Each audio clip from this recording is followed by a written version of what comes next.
Saudits. It's Becca Switzer with Roof Sales Mastery and author of Diamonds in the Sky. Still got this guy. God, he's cute.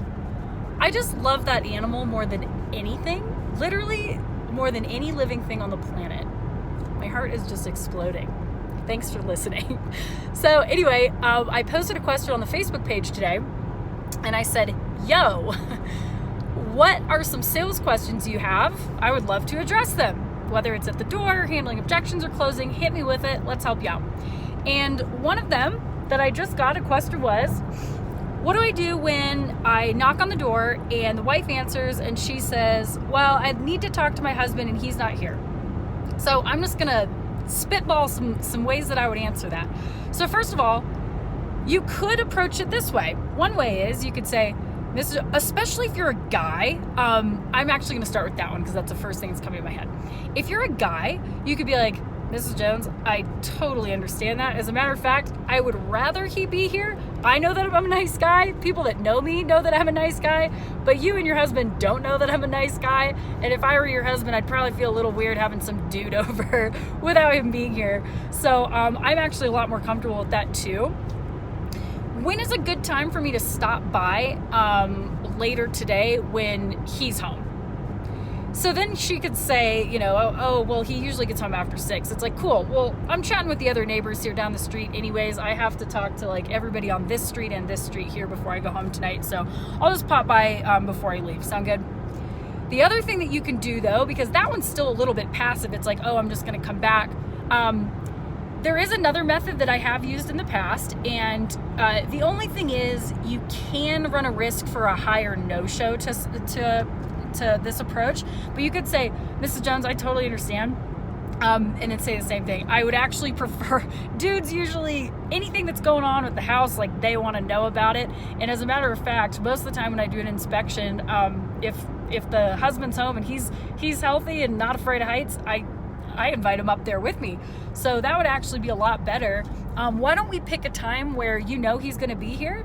I could stop by at 6, or would 7:30 on Thursday work for us to do that inspection? Is he usually home from work then? So you can make the appointment time for when the husband's going to be there. That's a great method too. Like I said, every now and again you might get a no-show there because he wasn't there to confirm, but I really like using that method and I've done that a lot.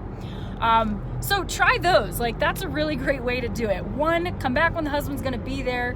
2, set the appointment for when the husband's going to be there, and use the reasons that I just explained. It's almost like a push away. Mrs. Jones, I totally agree. I would actually rather be there when he's here. And they usually like to get up on the roof with me. They kind of want to know what's going on, So I'm happy to do that. That's a great way to handle the husband question. So I'll make another video later about the husband question. Actually, no, I'll just address it now. The husband question. What if you do a sales presentation and the husband's not there? And at the end, you get to the close, you ask the closing question, you get the signature on the contract, and she goes, well, I need to talk to my husband. What do you do? Well, the answer is not how you handle that, it's how you prevent it. Never do an appointment if you can avoid it. Always do an appointment with both husband and wife present, okay? So when you set up the appointment, be like, hey, and by the way, if you're talking to the wife, be like, Mrs. Jones, by the way, usually, is there a mister? She'll say yes if she's married. You go, sweet. Is this a good time for your husband to be here too? And then use the guy excuse if you're a guy, because it's a great one. Just say, I would feel a lot more comfortable being at your house and on your house, making sure your husband's here for you so that everybody feels safe. And then you could say, is this a good time to make sure that your husband's going to be there too? Because they usually want to know what's going on with the roof also. So I just want to make sure both of you guys are there. So just confirm that he's going to be there. Now, if you did confirm that he's going to be there, you do the inspection and he ends up not being there, then here's what I used to do to try to not waste a bunch of time. I would come down and I'd go, hey, Mrs. Jones, just so you know, I'm done doing the inspection up there. I did find some damage. I got pictures of it here on my phone. I've got a couple other inspections I'm going to do. When is a good time to come back here later tonight or tomorrow when your husband's here? And I'll come by and show you what's going on with the roof and fill you guys in about what to do next. So you don't even do the presentation and try to get the wife to just sign. Don't even do it. Come back later. So those are some great tips for you guys today. Hope that helps.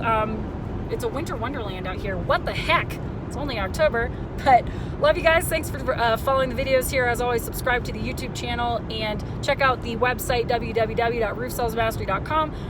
I give you guys a lot of free tips here, like free quick little tips and nuggets on the YouTube channel, but all my real content is packed into my online courses. So if you like the free stuff, treat yourself. Get yourself the real goods. Anyway, you guys are great. Talk to you later. Bye.